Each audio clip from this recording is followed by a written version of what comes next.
नमो तस्स भगवतो अरहतो सम्मा सम्बुद्धस्स। नमो तस्स। मे शरणं गय्यं संगो मे शरणं वरं एतेन सचवजेन होतु मे जयमंगलम्। न शरणं गय्यं बुद्धो मे शरणं वरं धम्मो मे शरणं वरं संघो में शरण वरं। क्यों कहा गया कि बुद्ध एक पवित्र आध्यात्मिक उच्चतम मन की अवस्था है, ज्ञान है। जब इस ज्ञान को प्राप्त किया, संबोधि को प्राप्त किया, संसार की चक्र को समझा, तो कुदरत के कानून का अनुभव हुआ, कुदरत के नियमन का अनुभव हुआ। ऐसा ऐसा करेंगे तो दुख जन्मेगा, तनाव जन्मेगा, दुख का कारण बन जाएगा। ऐसा ऐसा नहीं करेंगे तो सुख जन्मेगा, दुख से मुक्ति होगी, मन में शांति, संतोष, निर्माण को जान लिया। और इसी को संबोधि कहते हैं। भगवान ने जब संबोधि प्राप्त की तो अपने धर्म का पहला प्रकाशन, दुनिया को अपने धर्म का पहला प्रकाशन करने के लिए उरुवेला के बोधि मंड से निकलकर 350 किलोमीटर चलकर सारनाथ पहुंचे। और सारनाथ में जो 5 परिव्राजक थे, जो भी ये मानते थे कि कर्मकांड करने से, यज्ञ करने से, उपास व्रत करने से, तीर्थस्थान करने से या तप करने से ईश्वर की प्राप्ति होती है, भव संसार भव चक्र से, दुख चक्र से मुक्ति मिलती है, अब भी मानते थे। लेकिन चूंकि वो 5 परिव्राजकों ने तथागत की बहुत सेवा की थी, इसलिए उन 5 परिव्राजकों को धर्म देना ठीक है, क्योंकि वो धर्म ढूंढ रहे हैं, धर्म को प्राप्त करने के लिए गृह त्यागी बने हैं और उन्होंने मेरी बहुत सेवा की है। इसलिए भारद्वाज तो चल बसे, आलार कालाम तो नहीं रहे, तो मैं पहले अपने धर्म का पहला प्रकाशन क्यों न उन 5 परिव्राजकों को करूं। ऐसा सोचकर भगवान उन 5 परिव्राजकों के पास जाते हैं और उन्हें अपने जो धम्म खोजा है, जो संबोधि प्राप्त की है और संबोधि में जो कुछ प्राप्त हुआ है, जिससे मानव कल्याण हो सकता है, मनुष्य दुख चक्र से निकलकर, भव चक्र से निकलकर परिनिर्वाण को प्राप्त हो सकता है, इस उद्देश्य से भगवान ने अपने उन 5 पंचवर्गीय भिक्षु के सामने किया। उस पहले प्रकाशन को इस संसार में बुद्धिज्म के अवतरण का दिन माना जाता है। कौन सा दिन है आज? आज धर्म का इस धरती पर अवतरण का दिन है, धर्म के प्रकाशन का दिन है।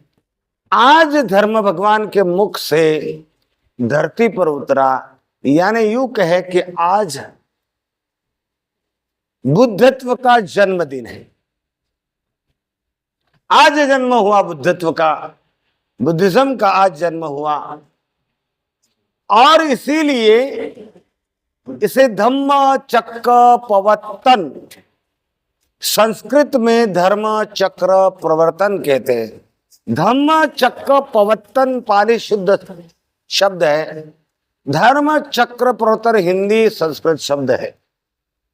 तो धम्म चक्र प्रवर्तन किया। तो धर्म चक्र प्रवर्तन कैसे किया? क्या कोई चक्र था जिसे घुमाया, या लोगों को दीक्षा दे दी? दीक्षा देना अलग विषय है और धर्म चक्र प्रवर्तन करना अलग विषय है। क्यों धर्म चक्र प्रवर्तन कहा जाता है? क्यों धर्म चक्र प्रवर्तन कहा जाता है, धर्म चक्र प्रवर्तन कहा जाता है? कि धर्म गौण हो चुका था। धर्म जो विशुद्ध होता है, सनातन होता है, धर्म जो चित्त की शुद्धि है, धर्म जो चित्त क्लेशों की सफाई है, धर्म जो करुणा है, धर्म जो अहिंसा है, धर्म जो मदद है, धर्म जो सद्गुण है, धर्म जो सात्विक गुण है, इन सात्विक गुणों की धर्म पूरी तरह से गौण हो चुका था, समाप्त कर दिया गया था। और उस जगह पे कपोल कल्पित ईश्वर होता है, आत्मा होता है, स्वर्ग होता है, नरक होता है। ईश्वर का नाम लेने से, ईश्वर की पूजा प्रार्थना करने से ईश्वर प्रसन्न होता है, दुख से दूर करता है, रोग से बाहर निकालता है, गरीबी से निकालता है, अमीरी में डालता है, सुख ही सुख मिलता है।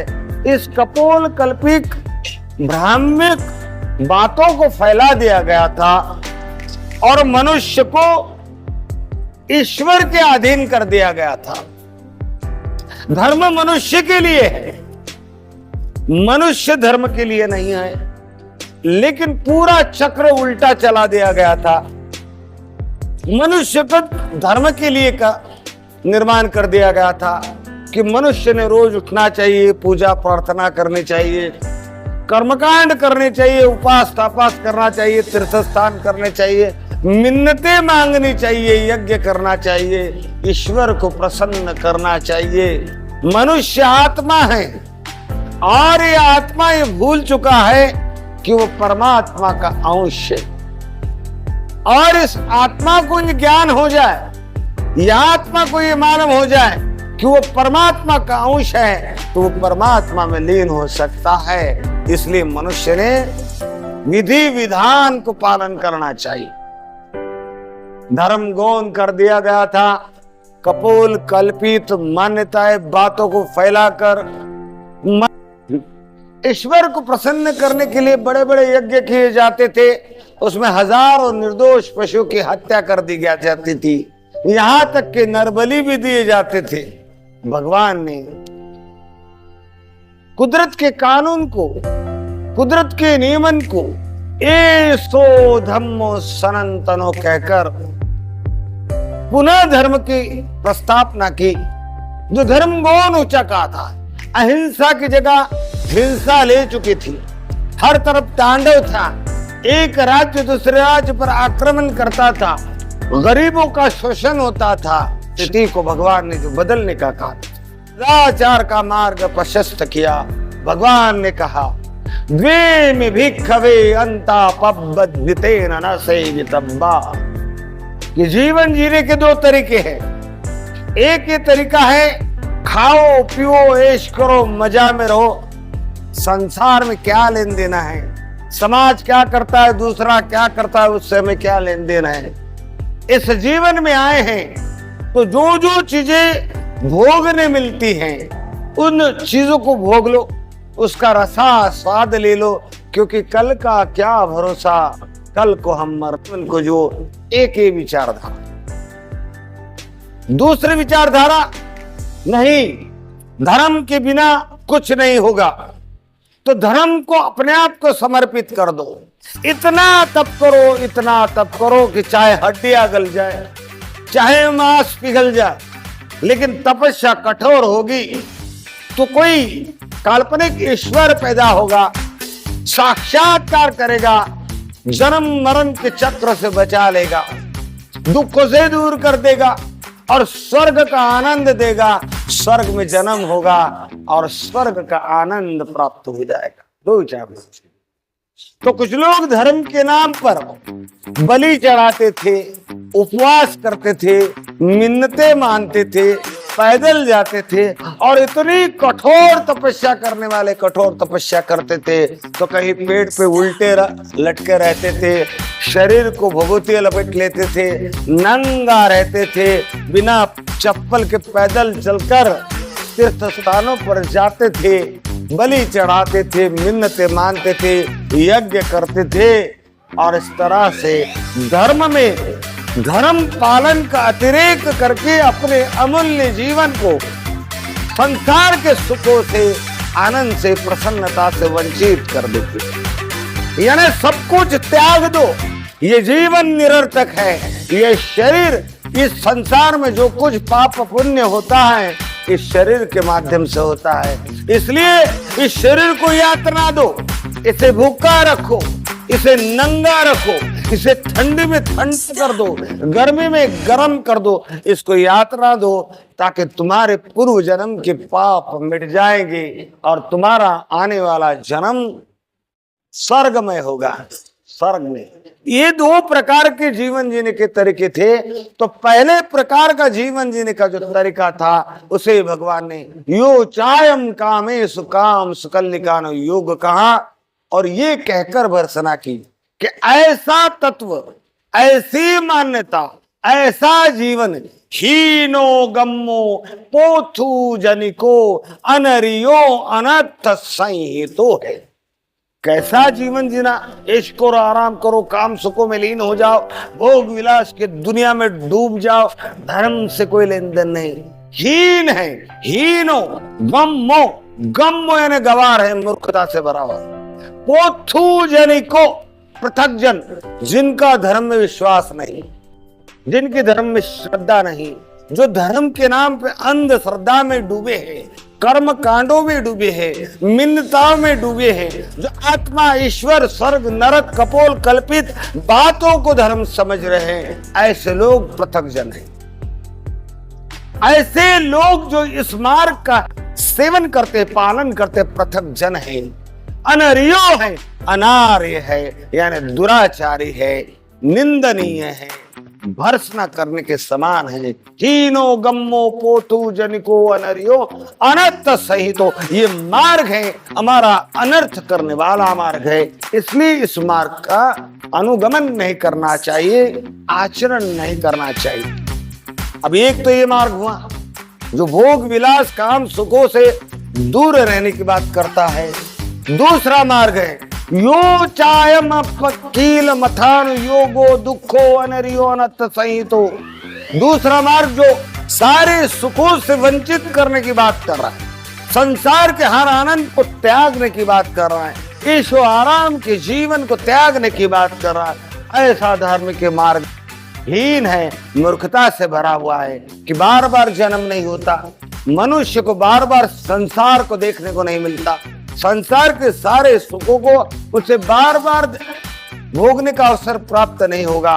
तो ना तो पूरी तरह से सुख भोगों के जीवन को पूरी तरह से टालना है, ना तो पूरी तरह से उसमें लिप्त हो जाना है। तो ऐसा मध्यम मार्ग तथागत ने खोज निकाला और वो मध्यम मार्ग यानी 4 आर्य अष्टांगिक बात, आर्य ऐसा मार्ग जिस मार्ग पर दुराचारी आदमी चले, मूर्ख आदमी चले, पापी आदमी चले, धीरे धीरे कदम बढ़ाता, सम्मा संकल्प, सम्मा वाचा, सम्मा व्यायामो, सम्मा सती, सम्मा आजीवना, इन तत्वों को मानते हुए कदम कदम कदम आगे बढ़े तो वो एक न एक दिन आर्य बन जाएगा। दुराचारी था सदाचारी बन जाता, चरित्रहीन था सिलवान बन जाएगा। वो धीरे धीरे अपने दुख को दूर कर सकेगा, संसार का आनंद उठा सकेगा, संतोषकारक जीवन जी सकेगा। तो भगवान 4 आर्य सत्य की बात करते हैं। पहला आर्य सत्य है कि इस बात को स्वीकार करो कि संसार में दुख है। दूसरा आर्य, इसी पहले आर्य सत्य का दूसरा भाग है दुख के कारण, दुख है, कहां कहां तक दुख फैला है, क्या क्या दुख है, दुख का अनुभव करो, पहचान लो, दुख की पहचान करो। तीसरा इसी का भाग है कि इस दुख का परिहान करना पड़ेगा। ये दुख के जो कारण है इसका परिहान करना पड़ेगा, प्रहान करना पड़ेगा। ये पहले आर्य सत्य के 3 भाग समझाते हैं। फिर कहते कि दूसरा आर्य सत्य है, इदम दुखम समुदयम आर्य सत्यम। दुख यूं ही पैदा नहीं होता।